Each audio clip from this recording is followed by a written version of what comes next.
Hello दोस्तों, एक बार फिर से मैं आ गया आपके सामने मैथ्स की एक और नई वीडियो के साथ। दोस्तों आज के इस वीडियो में हम यहाँ पे सॉल्व करने जा रहे हैं। देखिए मेरे पास यहाँ पे मैथ्स का पेपर है जो कि आपका 2017 बैच का सेकेंड सेमेस्टर का पेपर है। इसको आज हम यहाँ पे हल करेंगे और दोस्तों बड़े ही अच्छे तरीके से मैं आपको सारे क्वेश्चंस करवाऊंगा। तो दोस्तों वीडियो पसंद आए तो इसको लाइक शेयर जरूर करिएगा। और दोस्तों ज़्यादा बातें नहीं आज मैं करूँगा स्टार्टिंग में, क्योंकि ज़्यादा जल्दी ही वीडियो मुझे ये वाली ख़त्म करवानी है। पेपर आपको इन टाइम सॉल्व करवाना है। तो चलिए शुरू करते हैं हमारा आज का यह वीडियो। Let's start.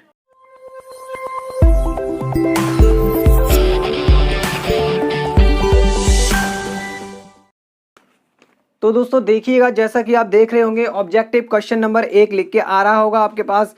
कहा जा रहा है कि आपको ये पहले क्वेश्चन में आपसे कहा जा रहा है -24/25 इसके समतुल्य परमेय संख्या बतानी है। देखिए वैसे तो आपको ये चीज पता होगी, आप आंसर लगा भी देंगे, टिक लगा देंगे, लेकिन एक कंसेप्ट आपको समझना बहुत जरूरी होता है। समतुल्य परमेय संख्या क्या होती है? समतुल्य मतलब होता है, देखिए इसको अगर हम बात करें इंग्लिश में तो कहते हैं इक्विवेलेंट, यानी ऐसी फ्रैक्शंस जिनकी वैल्यू जो होती है वो बराबर होती है। क्या होती है? बराबर। अब देखिए दोस्तों यहाँ पर आप इसको काट पीट के सॉल्व तो कर देंगे तुरंत के तुरंत। देखिए ये क्या है कि मैंने थोड़ा सा उल्टा लिख लिया है भाई। यहाँ पे 45 है तो हमने इसको काटा, तो काटेंगे हमारा क्या हो जाएगा, ये आपका आ जाएगा 3 8 24 और ये आपका 3 1 3 3 5 15, यानी कि आपका आंसर आ जाएगा 8/15। लेकिन समतुल्य का कॉन्सेप्ट समझना बहुत जरूरी है। देखिए आपका ओरिजिनल नंबर यहाँ पे था 24/45 माइनस में, और आपका जो काट के आया वो आया 8/15। एक्चुअल में इनकी दोनों की वैल्यू इक्वल है। देखिए अगर हम इसको यहाँ से डिवाइड करें तो आपका क्या आएगा, माइनस भाग नहीं जा रहा, भाग टूटे की बिंदी, दशमलव लगाया, आपका 80 हो गया। लीजिए मैं नॉर्मल एक डिवाइड कर देता हूँ ऐसे करके।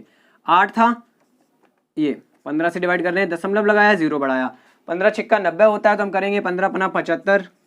यहाँ आपका आ गया 5, ठीक है। देन इसके बाद हमें क्या करना है, यहाँ पे दशमलव तो लग चुका है, आप 0 खुद ले सकते हैं। 15 तिया 45, देन आपका आ गया 5 और सॉरी 45 हो गया, ये आपका आ गया 5, फिर 0 बढ़ाया, फिर 45, यानी फ्रैक्शन आपकी ये आपका पॉइंट में 3 ऐसे चलने लगेगा, ठीक है। अब देखिए यही वैल्यू इसकी निकल के आएगी। कैसे?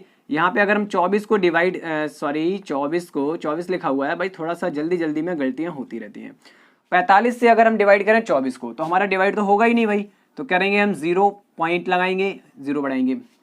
देखिए 4 आपका होगा 4 पंचे 20, 5 बार भाग जाएगा, तो 5 पंचे 25 हासिल 2, 5 चौके 20 और 2 22। यहाँ आपका देखिए 225 आया, आपका 15 बचा, हो गया आपका 150, क्योंकि पॉइंट लगा चुके हैं तो 0 बढ़ा सकते हैं। अब आपका जाएगा 3 बार, 4 तिया 12 होता है ना, तो 5 तिया 15, 5 हासिल 1, 4 तिया 12 और 1 13। यहाँ फिर आपका दोस्तों 15 बच गया। देखिए 150 में से 135 घटाया, फिर 0 बढ़ाएंगे, फिर 135 आएगा, फिर से भाग 3 बार जाएगा। इट मीन्स ये वैल्यूज हमेशा आपकी बराबर होती हैं। ऐसी फ्रैक्शंस को ही हम इक्विवेलेंट फ्रैक्शन या फिर समतुल्य भिन्न कहते हैं, ठीक है।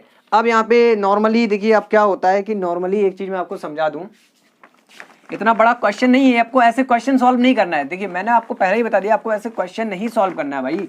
आपको क्वेश्चन तो जैसे आप सॉल्व कर ले रहे होंगे, काट के आपने आंसर लिख दिया, लेकिन आपके अंदर कंसेप्ट होना चाहिए। कभी कभी हम फंस जाते हैं तो हम कैसे निकालते हैं, ठीक है।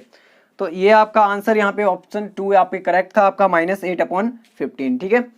देखिए दोस्तों इक्विवेलेंट भिन्न में एक चीज और बता दूं आपको, समतुल्य भिन्नों में जैसे ये लिखा है 2/3, तो इसकी समतुल्य भिन्न आप बना भी सकते हैं, ठीक है। आपसे पूछा जाएगी 4 समतुल्य भिन्न बताइए, तो यहाँ पर एक कॉमन नंबर से ऊपर नीचे मल्टीप्लाई कर दिए, यानी एक ही नंबर होना चाहिए वो। जैसे 2 से हमने कर दिया तो 4/3 दूनी 6 आ गया।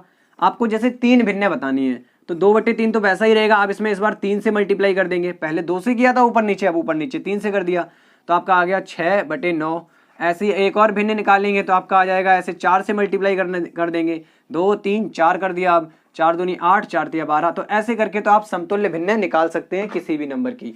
अब देखिएगा समतुल्य क्यों बोलते हैं, हमने हमारी ओरिजिनल फ्रैक्शन ये थी, इसको काटेंगे आप 2 तिया 6 और सॉरी 2 दूनी 4, 2 तिया 6, 2/3 ही आया। इसको 3 से काटा, 3 दूनी 6, 3 तिरका 9, 2/3 आया। इसको 4 से काटा, 4 दूनी 8, 4 तिया 12, 2/3 ही आ रहा है। ये आपस में समतुल्य भिन्न है, ठीक है। समतुल्य भिन्न क्या है? समतुल्य, equivalent fractions. Now let's take the question number 2. What is the question? Question देखिए लिख के आ रहा होगा, आपसे पूछा जा रहा है क्वेश्चन नंबर 2 में, प्रश्न संख्या 2 में आपसे पूछा जा रहा है कि इसका आपको इस समीकरण में x का मान बताना है, ठीक है। +10 है और बराबर में -4 है। बहुत ही इजी क्वेश्चन है। कैसे करेंगे आप, देखिए 10 को उधर ले जाइए, x/4, ये 10 आपका प्लस में था, उधर गया माइनस में हो गया, -4 -10, x/4 बराबर -14, 14 चौके 56, क्रॉस मल्टीप्लाई करना है आपको और कुछ नहीं करना है। 1 का गुणा x में x आ गया, 4 का गुणा 14 में, तो 14 चौके 56, और हालांकि 14 आपका माइनस का है तो -56 आएगा। -56 कौन सा है भाई, ऑप्शन ए का आपका करेक्ट है। ठीक है, चलिए नेक्स्ट क्वेश्चन देखिएगा। नेक्स्ट क्वेश्चन भी इजी है, वर्ग के ऊपर क्वेश्चन दिया गया है। सारी चीज आप लोगों को मैं पढ़ा चुका हूँ, अगर आपने वीडियोस नहीं देखी है तो प्लीज जाके पहले वो वीडियोस देख लीजिए। नेक्स्ट हमारा क्वेश्चन है, यहाँ देखिए लिख के आ रहा होगा वहां पे साइड में या ऊपर, जहां भी आप देख रहे हो, जहां पे आपको स्क्रीन पे दिख रहा हो। ठीक है, चलिए देखिए क्वेश्चन है, एक वर्ग जिसकी भुजा 1.6 मीटर है, क्षेत्रफल होगा। भुजा आपको दे दी गई है, भुजा हमें दे दी 1.6 मीटर। नॉर्मल सी बात है भाई, आपको पता है आकृति वर्ग है तो वर्ग का क्षेत्रफल क्या होता है, क्षेत्रफल होता क्या है, भुजा का वर्ग, भुजा का वर्ग यानी 1.6 का वर्ग। अब 1.6 को आप 16 कंसीडर कर सकते हैं, 16 मान सकते हैं इसको, 16। आपको पता है वर्ग में क्या होता है, 1.6 का हम 1.6 से ही मल्टीप्लाई करेंगे, तो आप ये सोच के मल्टीप्लाई कर दीजिए कि हम 16 का 16 में मल्टीप्लाई कर रहे हैं, मतलब 256। 16 का स्क्वायर कितना हो गया, 256। अब आप देखिए मल्टीप्लाई करेंगे 2 बार, तो हमें पता है कि मल्टीप्लाई में ना दोनों नंबर के हिसाब से दशमलव काउंट होके आता है, यानी यहां भी एक अंक बाद, यहां भी एक अंक बाद, कुल मिलाकर 2 अंक के बाद यहां आएगा। और यूनिट क्या होगी, भुजा की यूनिट थी मीटर, तो क्षेत्रफल की वर्ग मीटर, क्या होगी, वर्ग मीटर। ठीक है, आपका 2.56 यानी ऑप्शन 2 आपका यहाँ पे करेक्ट है। चलिए दोस्तों नेक्स्ट क्वेश्चन देखते हैं। नेक्स्ट हमारा यहाँ पे क्वेश्चन है, देखिए थोड़ा फास्ट करा रहा हूँ क्योंकि सारी चीजें आप लोगों को मैं करा चुका हूँ, और आपको जो क्वेश्चन पेपर होता है वो इन टाइम सॉल्व करना है, यानी कि समय अंतराल के अंदर। ठीक है, 1 घंटे का पेपर होता है भाई, आप ज्यादा टाइम ना लें क्वेश्चंस में। चलिए नेक्स्ट क्वेश्चन हमारा है, सबसे छोटी सम अभाज्य संख्या।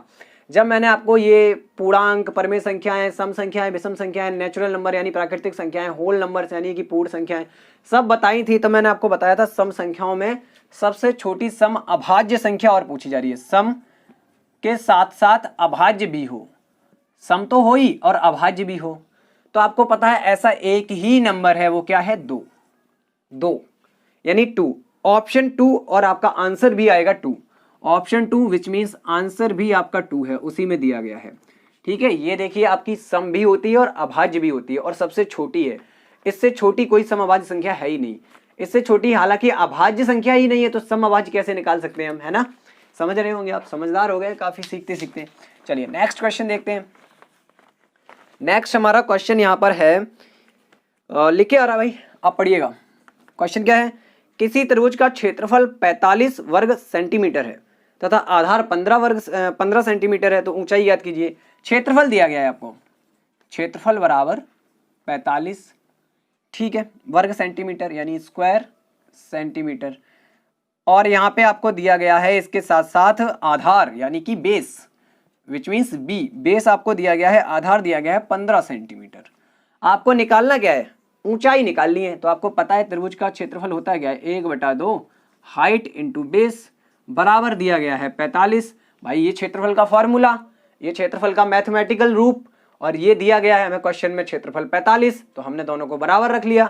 अब जब हमने दोनों को बराबर रखा तो हमें इनकी वैल्यू भी रखेंगे भाई, 1/2 h हमें निकालनी है, b का सॉरी यहाँ पे आएगा मल्टीप्लाई, b का मान है 15 और ये आ गया बराबर में 45। अब आपको h की वैल्यू फाइंड करनी है, तो h को यहाँ पे ही रखे रहने दीजिए। देन आप क्या करेंगे, इसके बाद आप वो बाकी सारी चीजों को करेंगे पक्षांतर।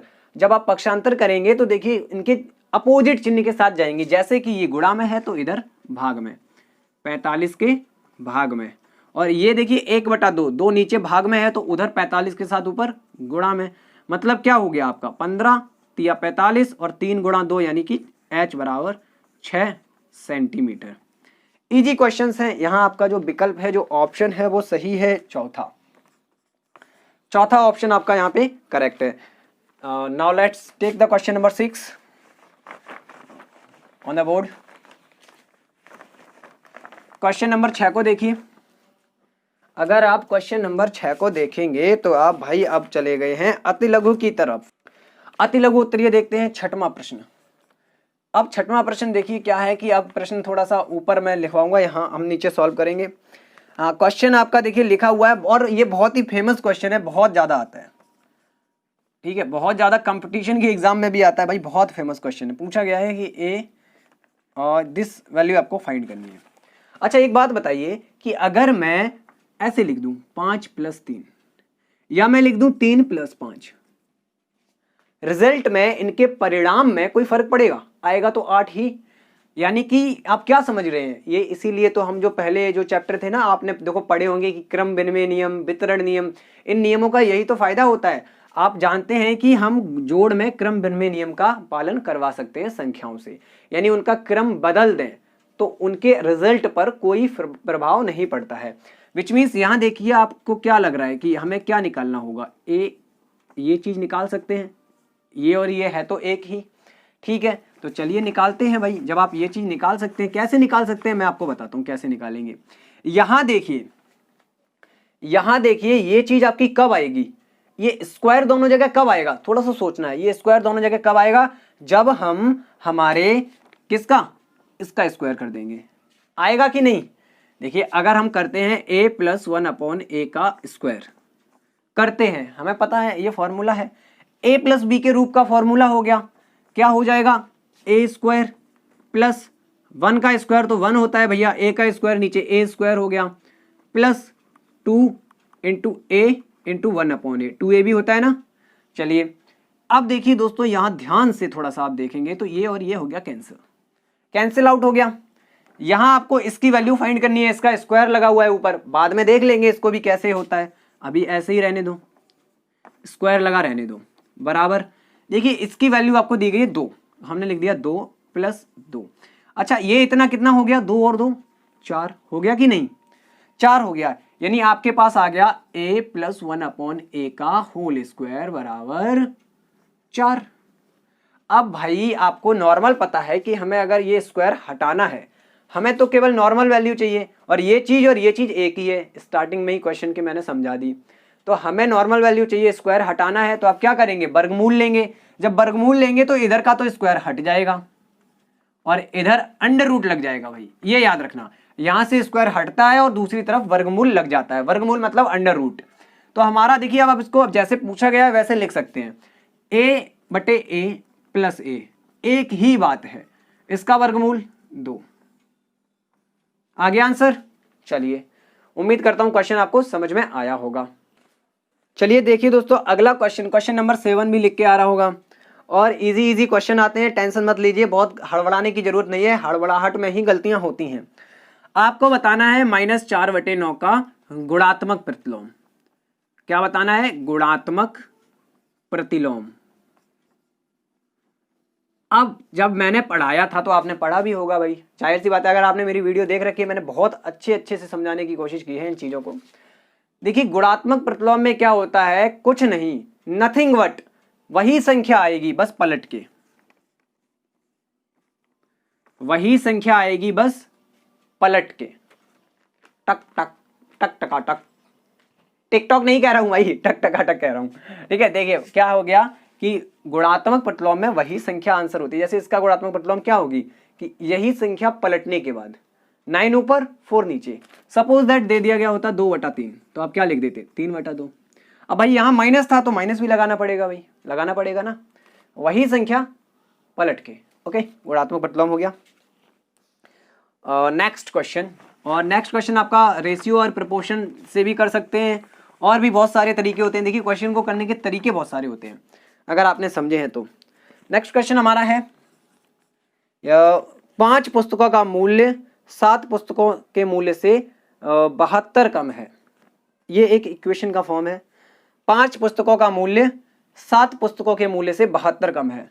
हमने माना एक पुस्तक का मूल्य, एक पुस्तक का मूल्य x रुपए, तो 5 पुस्तकों का मूल्य 7 पुस्तकों के मूल्य से 72 कम है। अगर मैं आपसे कह दूं कि भैया 8 जो है वो 10 से 2 कम है, तो आप निकालते कैसे हैं, 10 में से 2 घटा के, यानी बड़ी में से छोटी संख्या को घटा के, यही तो करते हैं आप।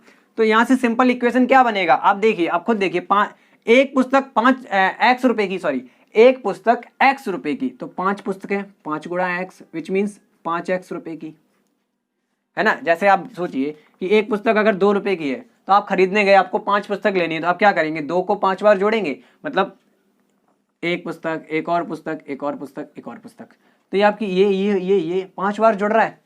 रुपए तो वही है, 5 पुस्तकें एक ही रुपए की तो हम खरीद रहे हैं, मतलब एक पुस्तक का मूल्य एकदम फिक्स है ना, 2 रुपए, ठीक है। तो हम इसको 5 बार जोड़ने की जगह सीधा 5 से मल्टीप्लाई कर दें, क्या आ जाएगा, 10 रुपए। ये तो नॉर्मल कैलकुलेशन है, बच्चों वाली है भैया, इतने बच्चे भी नहीं हो आप। क्या है कि आप आराम से निकाल सकते हो कि अगर एक पुस्तक का मूल्य 2 रुपए है तो 5 पुस्तकें 10 रुपए की ही आएंगी। तो ऐसे ही हम करेंगे, अगर एक पुस्तक का मूल्य x रुपए है तो 5 पुस्तकें 5x रुपए की आएंगी, 5x मतलब 5 गुणा x रुपए की आएंगी, ठीक है।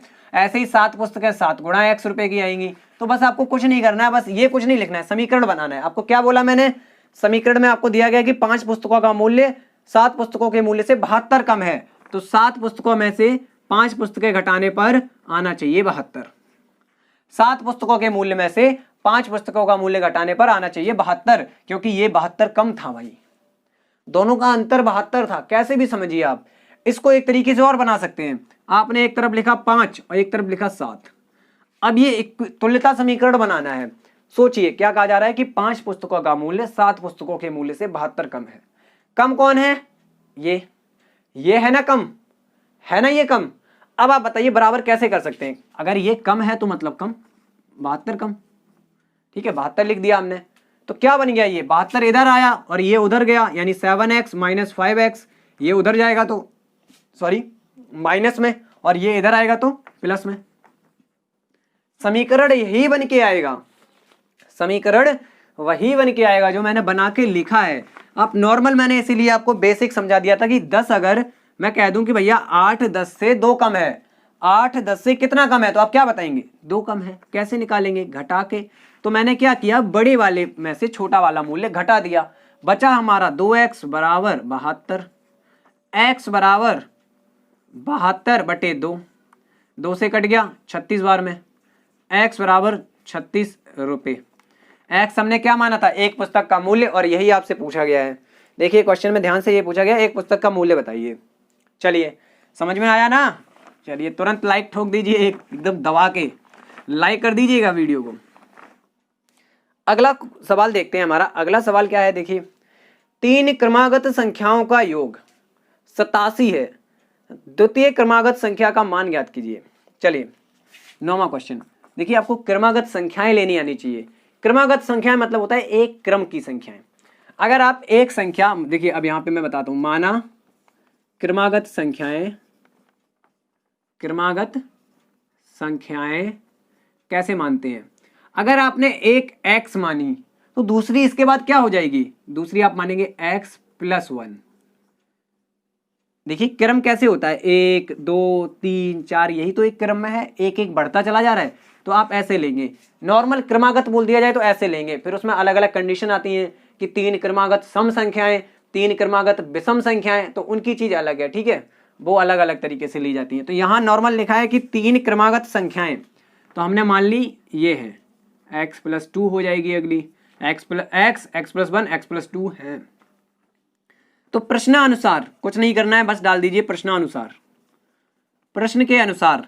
प्रश्न क्या कह रहा है, तीनों का योग, भाई इसका योग, योग मतलब होता है जोड़, ठीक है, ब्रैकेट लगाने की भी कोई जरूरत नहीं है, ये 2 हो गई, और तीसरी हमारी है x प्लस 2, दिया गया है 87 87। देखिए भाई x x के ही साथ जुड़ेगा, तो 1x 2x 3x हो गया, 1 और 2 प्लस 3 हो गया 87 यानी 87। नाउ हमें क्या करना है, अब क्या करना है भैया, हमें x की वैल्यू निकालनी है, तो x वाला पद ध्यान रखिए, बाकी दूसरे को पक्षांतर कर दीजिए। 3x बराबर 87, ये 3 प्लस का था, हो गया माइनस, बचा हमारा 84, ठीक है, 87 3 84, ठीक है। तो हमारा 3x बराबर आ गया 84, यहां से x बराबर क्या आएगा 84 बटा 3, 3 छिंग और 3 दूनी 6, 3 दूनी 6, 3 अट्ठे 24, 28 आ गया आंसर। आंसर नहीं, एक्चुअल में 28 एक्स का मान आ गया। क्या आ गया? एक्स का मान कितना आ गया? 28। आपसे पूछा जा रहा है कि द्वितीय क्रमागत, पहली दूसरी द्वितीय क्रमागत, या आप ऐसे भी ना लिखें, आप सीधा लिख सकते हैं अभीष्ट संख्या। अभीष्ट संख्या यानी जो आंसर हमसे पूछा गया है वो संख्या जो पूछी गई है। द्वितीय क्रमागत क्या होगी? x 28 है, x + 1 which means 29। Okay, answer आ गया। चलिए, समझ में भी आ गया होगा, बहुत अच्छी बात है। चलिए देखिए दोस्तों, next question, question number 10। Question number 10 हमारा है, एक आयत की लंबाई और चौड़ाई आपको दी गई है, परिमाप निकालना है। बहुत सरल है ना, बता चुका हूं। देखिए, लंबाई आपकी है यहाँ पर 10, चौड़ाई आपकी है यहाँ पर 6, और इनकी यूनिट्स हैं सेंटीमीटर। सेंटीमीटर यूनिट बहुत जरूरी होती है। आयत की लंबाई है, चौड़ाई है, तो कुछ ना कुछ यूनिट होगी भाई, या तो मीटर में होगी या सेंटीमीटर में, तो जो दी गई है वो जरूर लिखना है आपको। परिमाप क्या होता है? परिमाप का फॉर्मूला भी पढ़ा चुका हूं। ठीक है, परिमाप अगर आयत की बात की जाए तो आयत का परिमाप होता है 2 ब्रैकेट में लंबाई प्लस चौड़ाई, या फिर इस फॉर्मूले को आपने इस रूप में भी देखा होगा, 2 गुणा L + B। L क्या है? लंबाई, लेंथ। B क्या है? चौड़ाई, मतलब ब्रेथ। ठीक है, यहां 2 गुणा, अंदर लंबाई रखनी है 10 + 6, यही है ना, 10 और 6। ठीक है, आपका आ गया 2 ब्रैकेट के अंदर आ गया 10 और 6 16। तो अब पता है आपको कि कोई चिन्ह ना हो, ब्रैकेट के बाहर सीधा नंबर लिखा है, मतलब गुणा है, तो 16 दूनी 32 सेंटीमीटर। देखिए, लंबाई और चौड़ाई आपस में जुड़ रही है तो यूनिट भी जुड़ जाएगी, इसलिए सेंटीमीटर है। क्षेत्रफल में यूनिट जो होती है वो गुणा होती है, इसलिए स्क्वायर वर्ग सेंटीमीटर हो जाता है। ठीक है, स्क्वायर सेंटीमीटर। ओके, चलिए, उम्मीद करता हूँ आपको सवाल समझ में आ रहे होंगे।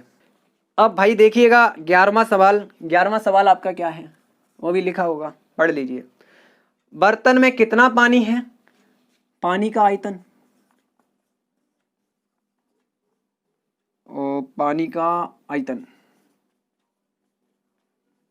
बराबर 7800 सेंटीमीटर क्यूब। आप देखिएगा, पानी का आयतन भी बोल सकते हैं इसको, बर्तन का आयतन भी बोल सकते हैं। ठीक है, बर्तन का आयतन भी, क्योंकि जितना पानी होगा और बर्तन का आयतन भी तो उतना ही होगा, तभी तो उतना ही उसमें पानी भरा है। ठीक है, तो ये तो बर्तन का आयतन भी बोल सकते हैं और पानी का आयतन भी बोल सकते हैं।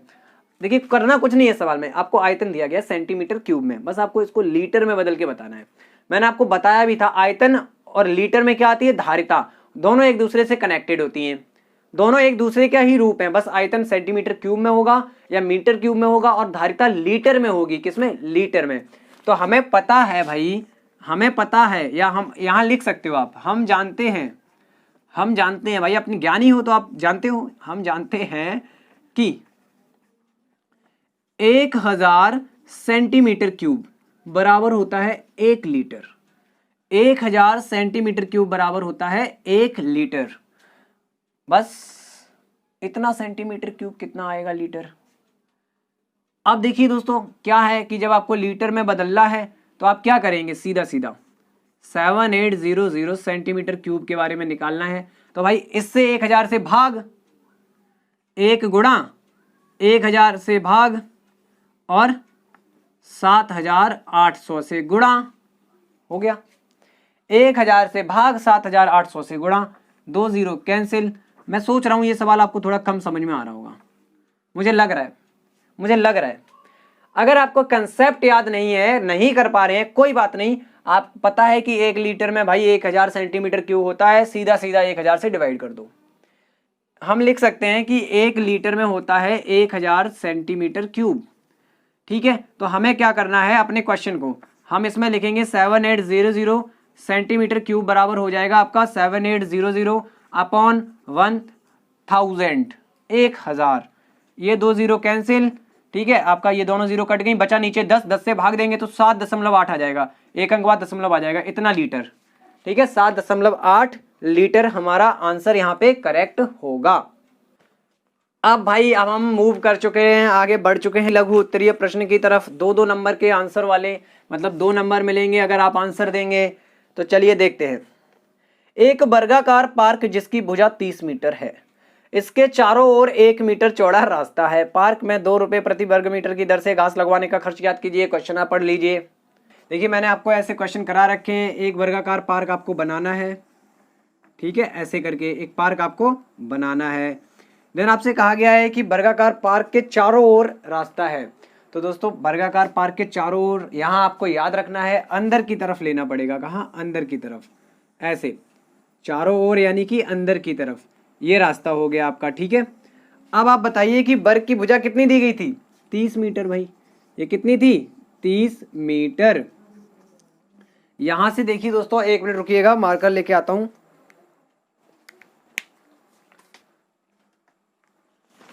यहां देखिएगा दोस्तों, अब यहां पे आप कि ये आपकी है 30 मीटर और रास्ते की चौड़ाई दी गई है 1 मीटर।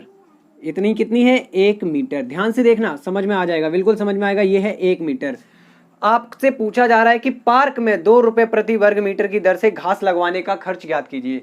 तो भाई आपका पार्क कितना बचा है? ये रास्ते के बाद पार्क यही तो बचा है, अंदर वाला। तो अंदर वाले की आपको भुजा निकालनी पड़ेगी, अंदर भी वर्ग बन रहा है एक।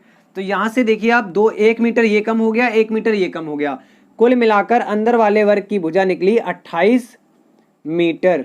कितनी निकली? 28 मीटर। अब आप बता सकते हैं वर्ग का क्षेत्रफल। वर्ग का क्षेत्रफल, जो आपका वर्ग है जिसपे घास लगवानी है, वर्ग का क्षेत्रफल क्या होता है? भुजा वर्ग। भुजा आपकी कितनी है? 28। तो 28 का वर्ग, और 28 का वर्ग होता है 784। अब दोस्तों एक कंसेप्ट आपको यहां ध्यान रखना है कि जब भी खर्च पूछा जाए, क्या पूछा जाए? खर्च। तो जो आपको खर्च प्रति वर्ग मीटर की दर से दिया गया है, एक्चुअली ये आपकी यूनिट क्या है? वर्ग मीटर। यहाँ यूनिट क्या है? वर्ग मीटर। तो हमें 1 वर्ग मीटर, प्रति वर्ग मीटर का मतलब होता है 1 वर्ग मीटर। तो 1 वर्ग मीटर का रुपया लगता है 2। देखिए दिया गया है पार्क में 2 रुपए प्रति वर्ग मीटर। तो 1 वर्ग मीटर का रुपये लगता है 2। तो 784 वर्ग मीटर पे कितना रुपये लगेगा? 2 गुणा 784, इतना रुपया लगेगा, इतना रुपये लगेगा। ठीक है, तो ये आपका निकल के आएगा 4 दूनी 8, 8 दूनी 16 की 6 हासिल 1, 7 दूनी 14 और 1 15, 1568 रुपये ये आपका आंसर होगा।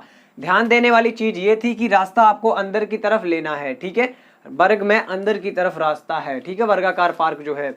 उम्मीद करता हूं आपको सवाल समझ में आया होगा। अब दोस्तों देखिए आपका 13th, हमने अभी 12th क्वेश्चन किया था, अब 13 क्वेश्चन, 13वां क्वेश्चन लिख के आ रहे हैं। दिया गया है आपको a+b। बहुत इजी क्वेश्चन है भाई, बहुत दुखद घड़ी आपको बता दूं जब ये क्वेश्चन आया था। क्या बताएं भाई, छोड़िए, इतना दुख शेयर करना ठीक नहीं।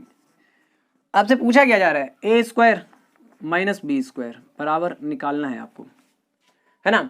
तो आपको पता है ना a² b² आप निकाल रहे हैं, तो इसका मान क्या होता है? a + b, a - b।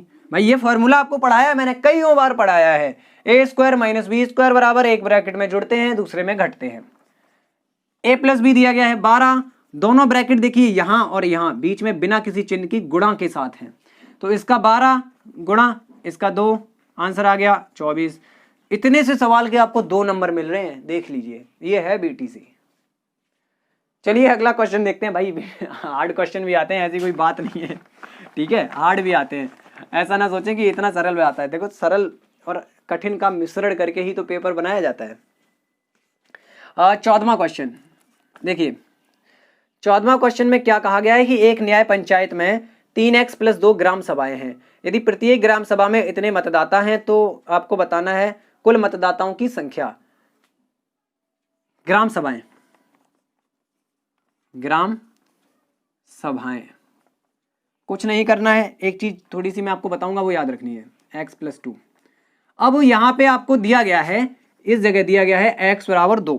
देखिए क्वेश्चन में आगे लिखा है ना कि x की जगह 2 रख के आप मान निकालें, जो भी मान निकालें x की जगह 2 रख के। तो यहाँ आपका 3 गुणा में है, इसके सॉरी x गुणा में है 3 के साथ, तो x की जगह जब आप 2 रखेंगे तो 3 दूनी 6 हो जाएगा, यहाँ पे आपका आ जाएगा 8। ठीक है, ऐसे ही आपकी मतदाता कितने होंगे ये भी बताना है। मतदाता बताना नहीं है, ये तो अभी हम सॉल्व कर रहे हैं। मतदाता आपको समीकरण दिया गया है x² + 3x + 6, इसमें भी रख दीजिए x = 2 रख दीजिए। तो आपका 2 का वर्ग, x की जगह 2 लिखेंगे तो 2 का वर्ग 4, प्लस यहाँ x की जगह जब आप 2 लिखेंगे तो 3 दूनी 6 प्लस 6, 6 4 10 6 16। अब आपको बताना है कुल मतदाताओं की संख्या। अब थोड़ा सा सोचिए,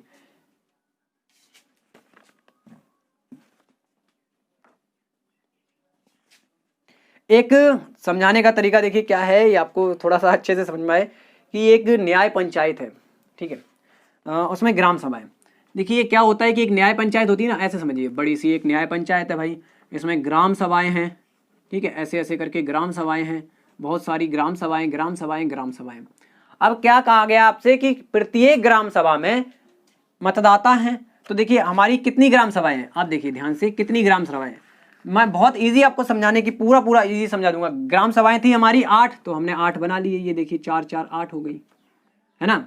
अब प्रत्येक ग्राम सभा में 16 मतदाता हैं, तो इसमें भी 16 भैया, इसमें भी 16, इसमें भी 16, इसमें भी 16, इसमें भी 16, इसमें भी 16, 16 16 16 हो गया, है ना। क्या है कि अब आपको कुल मतदाता बताने हैं, तो यहाँ आप देखिए कितना इजी कॉन्सेप्ट बन गया यहाँ पे कि आप 16 16 16 16 करके जोड़ दीजिए। क्या कीजिए, कुल मतदाता आपको निकालना है, लीजिए कुल मतदाता। यहां देखिए 8 ग्राम सभाएं हमने बना ली, 8 ग्राम सभाएं थी ना ये। अब देखिए एक्स के फॉर्म में रहता तो सीधा सीधा मैं आपको बता देता कि आप गुणा कर लीजिए, ठीक है, लेकिन मैं यहाँ पे थोड़ा समझाने की कोशिश कर रहा हूँ। नंबर है हमारे पास, तो हमने 8 ग्राम सभाएं बना ली। मान लीजिए हमने 8 गांव बना लिए, हर गांव में 16 लोग हैं, हर गांव में 16 लोग हैं, तो आप क्या करेंगे, 16 8 128। अब यहाँ आप अगर देखेंगे तो देखिए 16 को हमें 8 बार जोड़ना है, मतलब 8 का गुणा कर दें 16 में, तो सीधा सीधा 16 × 8 विच मीन्स 8 दूनी 16 की 6 हासिल 1, 8 एकन 8, 8 6 48 की 8 हासिल 4। क्या भाई गुणा भी गलत हो रहा है मेरे से, तो 8 6 48 हासिल 4, 8 एकन 8 4 12, 128 मतदाता आएंगे कुल, ठीक है। ये कंसेप्ट याद रखिएगा, बहुत इजी कंसेप्ट है, याद रहेगा आपको। हम ये भी ना करते तो हम क्या समझ गए, इसका और इसका गुणा कर देना है, इतनी ग्राम सभाएं और हर ग्राम सभा में इतने मतदाता। प्रत्येक, यहां लिख देना, प्रत्येक ग्राम सभा में मतदाता इतने थे, तो कुल मतदाता इतने आ गए, खत्म हो गया सवाल। अब चलिए देखिए 15वां क्वेश्चन देखते हैं दोस्तों। इसमें आपको दिया गया है, 15वां क्वेश्चन कहाँ है, ये रहा, और आप आइए, आप भी दिए गए हैं। निकालना आपको है AQ + BQ, ये आपको निकालना है। क्वेश्चन ये रहा हमारा, कैसे कर सकते हैं, तो देखिए दोस्तों आपको क्या है कि A - B दिया गया है, A - B दिया गया है, आपको A + B और निकाल लेना है। कैसे निकाल सकते हैं, देखिए क्या होता है, A + B का होल स्क्वायर बराबर होता है A - B का होल स्क्वायर प्लस 4AB। इन दोनों में ये रिलेशन होता है, होल स्क्वायर वाले। वैसे तो आपने फॉर्मूला पढ़ा होगा, इसका फॉर्मूला ये पढ़ा होगा, A² + B² + 2AB पढ़ा है ना, और इसका फॉर्मूला अलग पढ़ा होगा, A² + B² - 2AB। लेकिन मैं आपको बताऊं कि दोनों स्क्वायर वाले फॉर्मूलों में क्या रिलेशन होता है, तो वो ये होता है, प्लस वाले का स्क्वायर बराबर होता है माइनस वाले स्क्वायर में 4AB को जोड़ दें तो। अब देखिए ये प्लस वाला का स्क्वायर है, इसका वर्ग, मतलब आपको क्या दिया गया है, A - B कितना दिया गया है, 4 4 का वर्ग हो गया 16, प्लस AB कितना दिया गया है 5, AB गुणा हो रहा है 4 से, तो 4 5 20, A + B का होल स्क्वायर बराबर 20 और 16 36। अब दोस्तों आपको क्या करना है, A + B निकालना है, तो आप क्या करेंगे, स्क्वायर लगा है, स्क्वायर दूसरी तरफ हो गया √, यानी यहां से स्क्वायर हट गया और दूसरी तरफ √, लग गया, तो A + B बराबर क्या निकल के आ गया, 6, 36 का वर्गमूल 6। हमारे पास A + B है, हमारे पास A - B है। समीकरण 1, समीकरण 2, समीकरण 1 व 2 को जोड़ने पर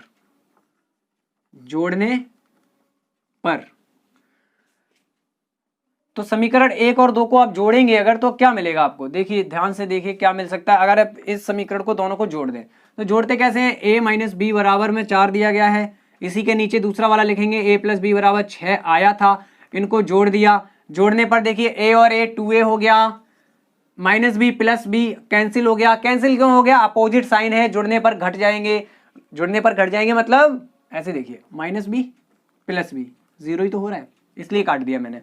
बराबर में 6 4 10 हो गया, A बराबर क्या आएगा, 2 भाग में, मतलब 5। अगर A 5 आया तो B कितना आएगा, देखिए B यहां पे निकालते हैं हम, यहां से निकाल लीजिए, ये इजी है। जब B निकालेंगे तो A उधर जाएगा, बी बराबर क्या हो गया 6 माइनस ए, बी बराबर क्या हो गया 6 माइनस ए कितना है 5, बी बराबर कितना हो गया 1। ओके, आपको ये चीज निकालनी थी, ये चीज निकालनी थी कि नहीं? देखिए यहाँ पे ए क्यू प्लस बी क्यू निकालना था, तो ए क्यू कितना हो गया, ए मतलब 5 तो 5 का क्यूब,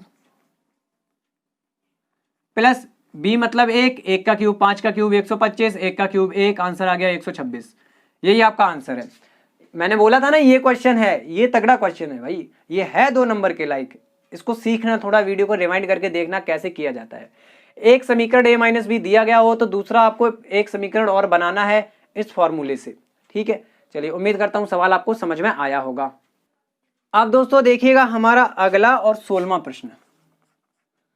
16वां प्रश्न क्या है कि एक घनाकार लकड़ी के टुकड़े का आयतन 264 घन सेंटीमीटर है। अरे भाई बहुत सरल है, देखिए आयतन दिया गया है, टुकड़े का क्या दिया गया है आयतन, आयतन 264 घन सेंटीमीटर, ठीक है। और आपको सेंटीमीटर लंबा मतलब लंबाई भी दी गई है। लंबाई को क्या लिख लें हम, एल लिख लेते हैं, ठीक है, ताकि आपको सवाल कराऊंगा थोड़ा अच्छा लगेगा। और चौड़ाई भी दी गई है, चौड़ाई को हम लिख लेते हैं ब्रैकेट में बी, दी गई है आपको 6 सेंटीमीटर।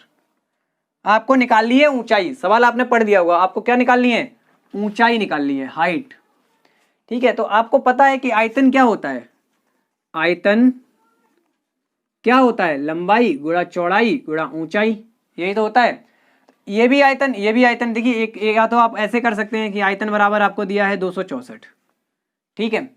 तो आयतन बराबर 264 दिया है, तो आयतन होता क्या है, लंबाई गुणा चौड़ाई गुणा ऊंचाई बराबर 264। लंबाई हमारी 8 गुणा चौड़ाई 6 गुणा ऊंचाई आपको निकालनी है बराबर में 264। कुछ नहीं है, देखिए इजी है। h बराबर निकालना है, बाकी चीजें गुणा में है, दूसरी तरफ भाग में जाएंगी। h बराबर निकालना है तो इसके 264 जो इधर था इसके भाग में जाएगी, क्या क्या 8 गुणा 6, काट दीजिए, 6 चौके 24, कितना बचेगा 2, 6 चौके 24, h बराबर आया 44/8, काटेंगे तो 8 पंचे 40, दशमलव लगाया 8 पंचे 40, आई थिंक सो ऐसा ही आना चाहिए आपका, आएगा 22/4, 11/2, 11/2 वही होता है 5.5, यानी 5.5। काट आप भाग करके खुद देख लीजिए, यही इतना ही आ रहा है, 5.5 सेंटीमीटर आपकी होगी ऊंचाई। सवाल समझ में आया ना, कुछ नहीं था, बेसिक क्वेश्चन था, फॉर्मूले पे रखना था बस। अब देखिए दोस्तों इंपॉर्टेंट क्वेश्चन है 17वां क्वेश्चन।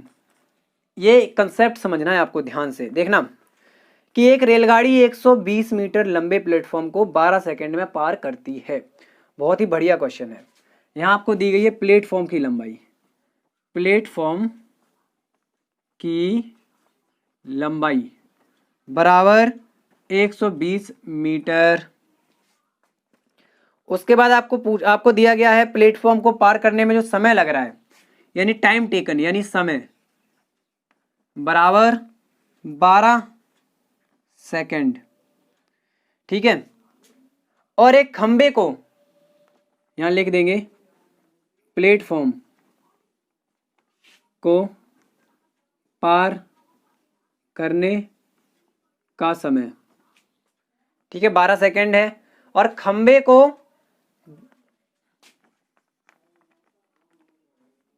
को पार करने में लगा समय दिया गया है हमें 2 सेकंड, मतलब होता है 5 दूनी 10, 2 12/5 सेकंड, ठीक है।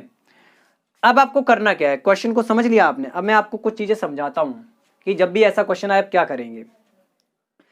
कि देखिए दोस्तों, जब रेलगाड़ी प्लेटफॉर्म को पार करती है तो वो कितनी दूरी चलती है, एक तो प्लेटफॉर्म की लंबाई, दूसरी अपनी खुद की लंबाई।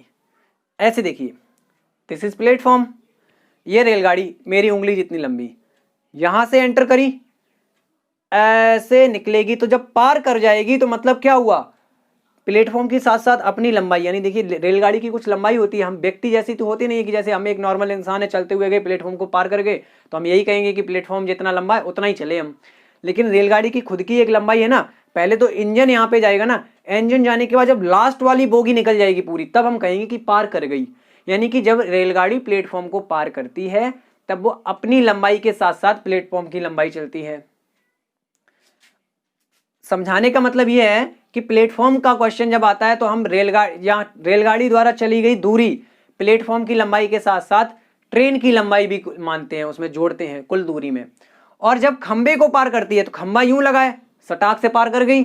खंबे की कुछ लंबाई होती नहीं है, मतलब लंबाई मतलब क्या है, दूरी नहीं है ना खंबे की, खंबा तो ऐसे खड़ा है।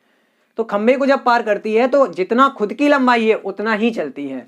तो हम यहां मानेंगे, माना, मारकर साथ क्यों छोड़ रहा है भाई, माना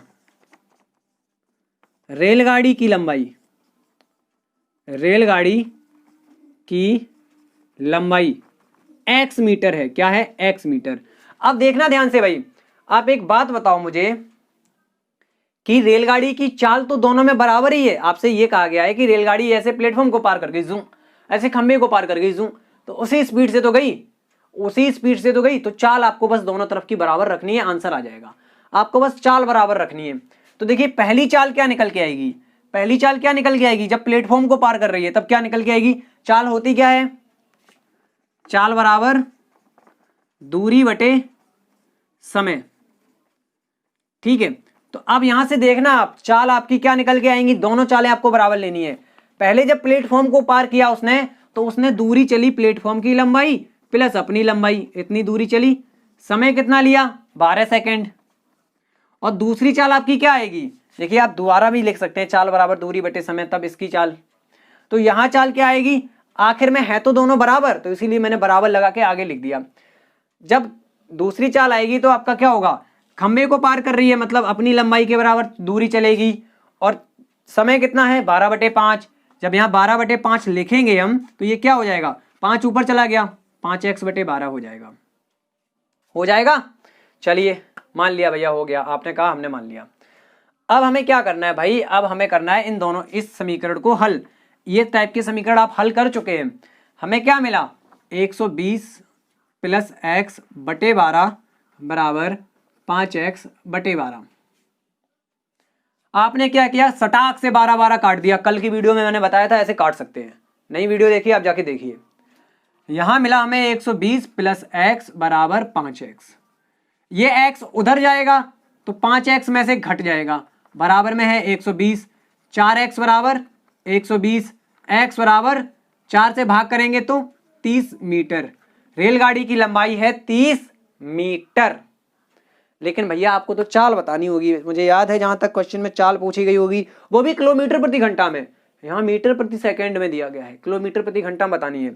तो चाल लिख दीजिएगा फटाक से, चाल बराबर दूरी, आप खंबे के साथ ले लो तो दूरी क्या है, जितनी ट्रेन की लंबाई है 30, बटे समय, समय क्या लगा था खंबे को पार करने में, 5/12, यानी 5 ऊपर गुणा में आ जाएगा, 12 नीचे।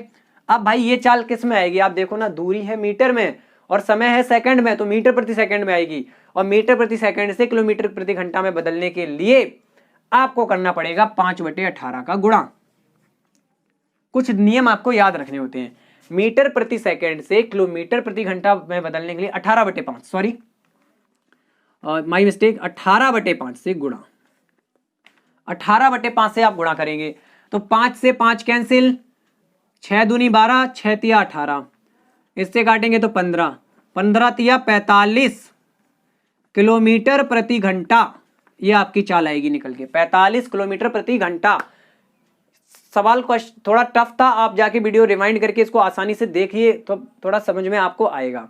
जो जो मैंने बोला है वो आपको समझ में आ जाएगा, एक दो बार कोशिश कीजिए आप। अब देखिए दोस्तों हमारा आखिरी क्वेश्चन, भाई आखिरी, जब हम आखिरी पड़ाव पे होते हैं तो कितना संतुष्टि मिलती है। आखिरी क्वेश्चन है, बारंबारता बंटन को आयत चित्र द्वारा प्रदर्शित करना है और बारंबारताएं आपको दी गई हैं। आई थिंक ये क्वेश्चन मैंने कल आपको वीडियो में बताया था, कल जो मैंने एक प्रैक्टिस वीडियो बनाई थी उसमें बताया था ये क्वेश्चन, है ना। बहुत इजी क्वेश्चन है ये, मैंने आपको कल बताया था। तो भाई चित्र आप ऊपर देखते रहिए कैसे लिख के आ रहा है, मैं यहाँ करता रहता हूँ। तो आप क्या करेंगे, आयत चित्र बनाना है, हमने एक एक्स अक्ष ले ली, एक वाई अक्ष ले ली। अब आप देखिए आपको क्या करना है कि वर्ग अंतराल आपको इस पे लेने हैं, ये 0 होता है, वर्ग अंतराल यानी माप आपको यहाँ पे लेनी है इस डायरेक्शन में, और आपको बारंबारताएं इस डायरेक्शन में लेनी है, बारंबारता। ये कल क्वेश्चन मैंने कराया था, बहुत अच्छे से समझाया भी था, वो वीडियो देखिए, बहुत अच्छे से समझाया था, उसमें समझा यहाँ भी रहा हूँ, खैर ऐसी कोई दिक्कत नहीं है। अब आप देखिए इस पे आपको बारंबारताएं लेनी है, तो आपकी बारंबारता ईजी क्या रहेगा, जो आपको ईजी लगे। अब देखिए आप 1 सेंटीमीटर बराबर 2 ले लें, 2 यानी एक कट पे 2 2 2 2 4 2 6 2 8 2 10 2 12, कहाँ तक दिया गया है आपको, 20 तक दिया गया भाई, तो थोड़ा लंबा करना पड़ेगा। थोड़ा सा हमें यहाँ पे थोड़ा सा ये पॉइंट थोड़े नीचे लेने पड़ेंगे, नहीं तो आपका दिखेगा नहीं क्वेश्चन, ठीक है। तो हम यहाँ ऐसे मान लेते हैं 2 2 4 2 6 2 8 2 10 2 12 2 14 16 18 20 लिख देते हैं भाई, 2 4 6 8 10 12 14 16 18 20 1 2 3 4 5 6 7 8 9 10, ठीक है, वेरी गुड, हो गया काम। यहाँ इस पे क्या लेने हैं, हमें मापे लेनी है। तो पहले आपका यहाँ 0 0 होता है भाई, गलत 10 लिख दिया मैंने, यहाँ 10 20 30 40 50 और आई थिंक 60 तक ही है, ठीक है ना। अब क्या करना है आपको, देखिए दंड आरेख आपको बनाना है, आयत चित्र आपको बनाना है 0 से 10, 0 से 10 का आयत चित्र आपकी बारंबारता कितनी है, 2, तो 0 से 10 वाले को आप बस 2 तक ले जाके छोड़ देंगे ऐसे, ये हो गया, इस पे लिख दीजिए 2, ठीक है।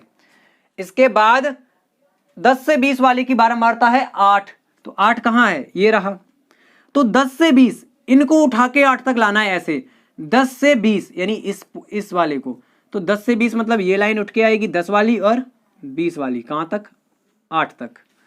अब हमारा 20 से 30 है 15, तो भाई 20 से 30 15, तो 20 वाली लाइन और ऊंची उचक के आ गई, 15 कहाँ होगा, देखिए 1 2 नंबर आप अंदाजे से ले सकते हैं, कोई प्रॉब्लम नहीं है, 14 और 16 के बीच में यहाँ होगा 15, तो इस सीध तक लाइए ऐसे, स्केल से नाप लीजिए सीध, ये 30 वाली लाइन भी उठ के यहीं तक आएगी, ये लीजिए हो गया 15, ये हमारा कितना था 8 और ये 15, 30 से 40 है 20, तो 20 वाली सीध ये है, ये तो 30 वाली लाइन इसको और ऊपर ले जाएंगे ऐसे, और 40 वाली लाइन को ऊपर लाएंगे ऐसे, ये लीजिए हो गया, ये है 20, और उसके बाद 40 से 50 आपकी है 16, तो 16 कहाँ है, ये रहा, इस सीध पर गए,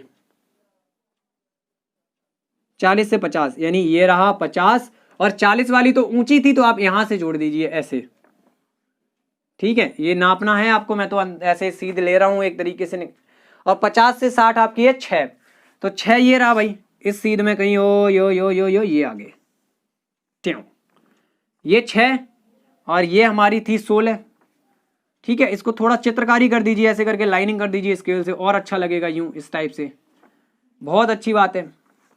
और भैया स्केल लिखना ना भूलें, स्केल आपने क्या ली है, स्केल क्या मानी है कि एक्स अक्ष पर, स्केल आपने मानी है एक्स अक्ष पर 1 सेंटीमीटर बराबर कितने का वर्ग अंतराल, 10 वर्गांतर, वर्गांतराल या वर्गांतर एक ही बात होती है। वाई अक्ष पर 1 सेंटीमीटर बराबर 2 बारंबारता, कितना लिया है, 2 बारंबारता, 1 सेंटीमीटर 2 बारंबारता। अब भाई ये बोर्ड इतना बड़ा थोड़ा ही है, आपको वहां पे तो नाप के लिख रहा है, 1 सेंटीमीटर का, 1 सेंटीमीटर का, भाई जितना अच्छा चित्र बनेगा उतना ही अच्छा आपको नंबर मिलेगा। तो 1 सेंटीमीटर की दूरी नाप के आपको ये कट लेने हैं, और आप लिख देना 1 सेंटीमीटर बराबर 2 बारंबारता। यहाँ भी 1 सेंटीमीटर की दूरी पर ये कट लेने हैं, निशान लेने हैं, और उन पे यहाँ पे लिख देना, वाई अक्ष पर था ना, एक्स अक्ष पर तो माप थी, तो 10 वर्गांतर हो गया हमारा, लो हो गया, करा दिया ना सवाल। दोस्तों आपको ऐसे ही सवाल सारे करने हैं, सही करके आने हैं, ठीक है, सारे सवाल इसी प्रकार करने हैं और सही करके आने हैं। भाई प्लीज प्लीज प्लीज थोड़ा सा मेहनत कीजिए और सवालों को सही कीजिए। उम्मीद करता हूँ ये वाले सवाल आपको समझ में आए होंगे। फिर कोई पेपर मिलेगा मुझे, कोई पेपर आपके पास अगर हो आप मुझे भेज सकते हैं। ये मैंने 17 बैच वाला पेपर करा दिया है, एक मैंने पुराना पेपर भी सॉल्व करा दिया है। आपके पास जो पेपर हो आप मुझे भेजिए, मैं सॉल्व करा दूंगा। चलिए मिलते हैं अगली वीडियो के साथ, तब तक के लिए बाय बाय, नमस्कार, जय हिंद।